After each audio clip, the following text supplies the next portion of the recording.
తెలిసి మాకు నిన్న ఏబిఎన్ రాధాకృష్ణ గారు ఒక స్టోరీ రాశారు. సరే, ఒక టీవీ ఒక ఛానల్ కాదు, మొన్ననే మహా టీవీ ఛానల్ మీద దాడులు చేశారు.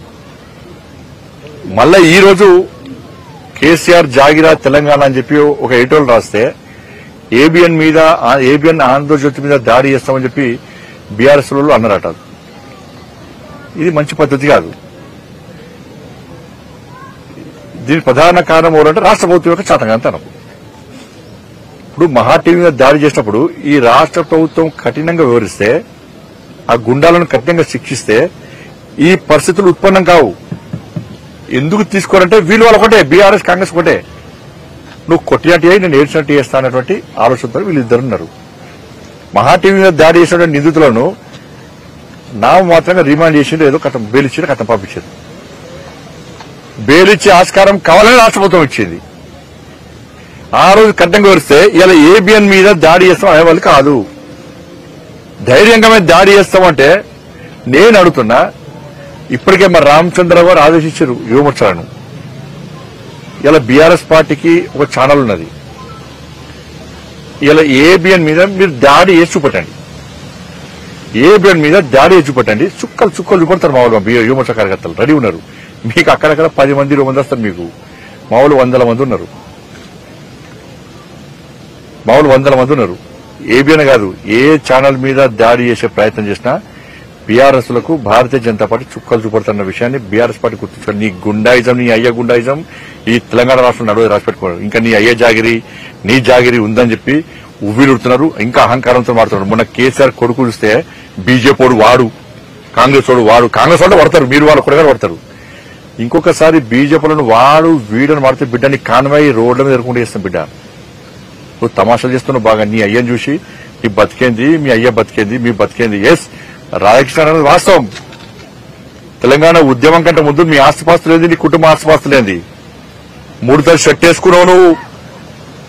నీ కుటుంబం అంతా 3 తల షర్టు కింద రబ్బర్ చెప్పులు వేసుకుంటారు. మీరు ఫోటో చూపడతా. ఇవాళ మీ 1000 కోట్ల ఆస్తులు ఎక్కడి నుంచి వచ్చినాయి? 1000 కోట్ల ఆస్తులు ఎక్కడి నుంచి వచ్చినాయి నీకు? నువ్వు కేసీఆర్ కుటుంబం ఎన్ని లాంటి దెబ్బలు తిన్నది తెలంగాణ ఉద్యమంలో? ఎన్ని కేసులున్నా మీ మీద, ఎన్నిసార్లు జైలుకు పోయిన మీరు, మీ కుటుంబం.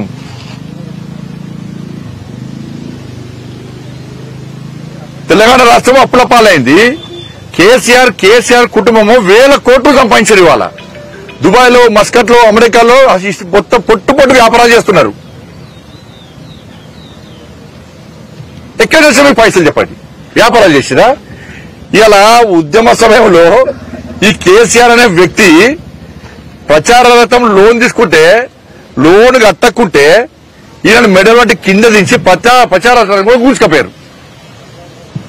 ఈయన లోన్ తీసుకొని వెహికల్ కొనుక్కుంటే, ఫైనాన్స్ పైసలు కట్టకుంటే ఫైనాన్స్ కూడా వచ్చి ఈయన మెడల్ వంటి దించి ఆయన కారు కూడా కూర్చుకపోయారు. ఫైనాన్స్ పైసలు కట్టలేని స్థితిలో ఉన్న కేసీఆర్ కుటుంబం ఇలా ఇన్ని 1000 కోట్ల రూపాయలు ఎక్కడి నుంచి వచ్చినాయి? నా కొడుకన్నా ఒక కాస్ట్లీ షర్ట్ వేసుకుంటే ఈ లుచ్చాగాళ్ళు, ఈ ఫాల్తీ గాళ్ళు సోషల్ మీడియా పెట్టి ట్రోల్ చేసినా. కేసీఆర్ కొడుకు ఎవరితో కొట్లాడుతాడు తెలుసా మీకు? కేసీఆర్ కొడుకు మా కొడుకుతో కొట్లాడతాడు. కేసీఆర్ కొడుకు నా కొడుకుతో కొట్లాడతాడన్న వాళ్ళ స్థాయి గది అనే స్థాయి. కేసీఆర్ కొడుకు స్థాయి గది.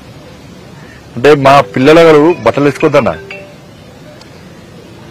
కాస్ట్లీ బట్టలు వేసుకోవద్దన్నా, షూ వేసుకోవద్దన్నా, బండ్లు కొనుక్కోద్దన్నా, బిచ్చపులొక్క తిరగాలన్నా. మేము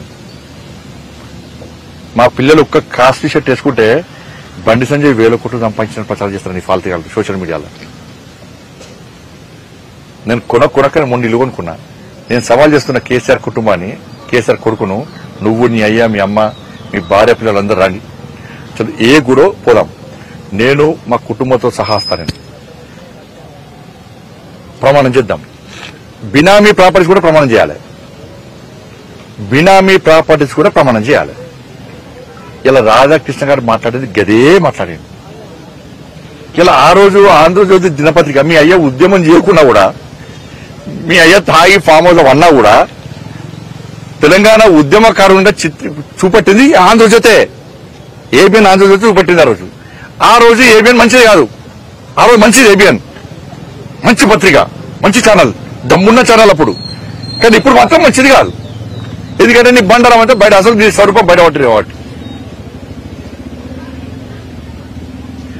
జేఏసోలు ధర్నాలు చేస్తే, బహిరంగ సభ పెడితే, సందర్భంలో సడేమేలక వీళ్ళు ఒక్కడే పింక్ కలర్ జెండా పెడితే, ఇదే ఆంధ్రజ్యోతిలో టీఆర్ఎస్ పార్టీ బహిరంగ సభ రాశారు. ఆ రోజు మంచిది ఆంధ్రజ్యోతి ఏపీఎన్, ఈ రోజు మంచిది కాదు. కేసీఆర్ కుటుంబం ఎన్ని ఆస్తుపాస్తులు సంపాదించినా కూడా తెలంగాణ రాష్ట్రం రావాలి, అనేక మంది బలిదానం అయిపోయారు. ఇంతమంది తెలంగాణ ప్రజల ఆకాంక్ష, ఆలోచన, ఆశయం ఒక లక్ష్యం పెట్టుకుని ఇలా యుద్ధం చేస్తున్నారు. ప్రపంచంలోనే యుద్ధాన్ని ఇలా ప్రపంచం అంతా హర్షిస్తున్నది, ఆశ్చర్యపోతున్నది. కానీ ఇటువంటి ఉద్యమానికి మనం కూడా బాసరగా నిలవాలని చెప్పి ఆ రోజు ఏపీఎన్ ఆంధ్రజ్యోతి నువ్వు ఎన్ని తప్పులు చేసినా కూడా, నువ్వు ఎంత నటన చేసినా కూడా, నువ్వు నటనలో జీవించే ప్రయత్నం చేసినా కూడా, మరి ఇదే ఏపీఎన్ ఆంధ్రజ్యోతి నేను కొత్త పైకి లేపింది. అప్పుడు మంచిది.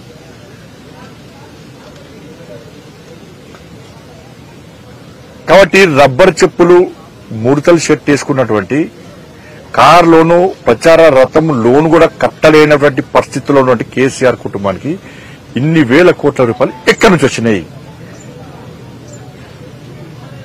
కాళేశ్వరం చంపే ఇప్పుడు ఈ ప్రభుత్వం ఏంది? ఈ ప్రభుత్వం చేత కాదు. ఫస్ట్ రేవంత్ రెడ్డి సర్కారు చేతనావస్థలో ఉన్నది, చాతకంతనంలో ఉన్నది.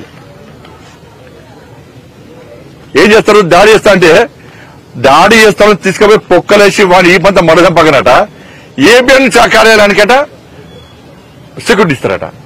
ఇటు ఏబిఎన్ కార్యాలయానికి ఇస్తారు, అటు టీవీ ఛానల్ కూడా ఇస్తారు రక్షణ. వాళ్ళు కూడా రక్షణ ఇస్తారు, ఫుల్ పోలీస్ పెట్టడానికి వెళ్తారు.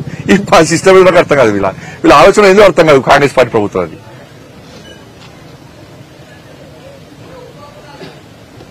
బీఆర్ఎస్ అయిన వాళ్ళకు దొంగ కేసు పెట్టిన పేపర్ లీకేజ్ అని చెప్పింది. నాకు బెయిల్ లేకుండా జైలుకి పంపినా. హిందీ పేపర్ ఇవ్వడం లీక్ చేస్తాడా?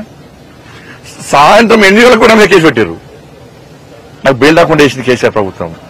317 జీవోకు వ్యతిరేకంగా కొట్టాడితే అరెస్ట్ చేసి నాకు బెయిల్ రాకుండా వేసింది అన్న కేసీఆర్ ప్రభుత్వం. ఇదే రేవంత్ రెడ్డి గారు మరి ఆలోచించాలి. నిన్ను డ్రోన్ కేసులో దానిలో అరెస్ట్ చేసి నీకు బెయిల్ రాకుండా 10 రోజుల పాటు జైల్లో ఉంచారు. ఏడవిందన్న రేషేంద్ర గారు రోషం ఏడవింది. ఏమైంది? ఎందుకు కాంగ్రెస్ పార్టీ ప్రభుత్వానికి కేసీఆర్ కుటుంబం మీద ఇంత ప్రేమ, ఇంత అభిమానము? మీ ఇచ్చిపుచ్చుకునే ధోరణి ఏంది? కాళేశ్వరం విషయంలో ఏటీఎం గా మార్చింది వాస్తవమా కాదా? 1,00,000 కోట్లు దొబ్బిపోయింది వాస్తవమా కాదా? ఫోన్ ట్యాపింగ్ చేసింది వాస్తవమా కాదా? ఈ ఫార్ములా కేసులో కోర్టు కూడా మొట్టికాలేసి విచారణ చేసుకోమంటే ఎందుకు కేసీఆర్ కుటుంబాన్ని అరెస్ట్ చేయలేకపోతున్నారు? గొర్రెల స్కామ్, చేపల స్కామ్ వాస్తవమా కాదా? డ్రగ్స్ కేసులో కేసీఆర్ కుటుంబం ఉందా లేదా?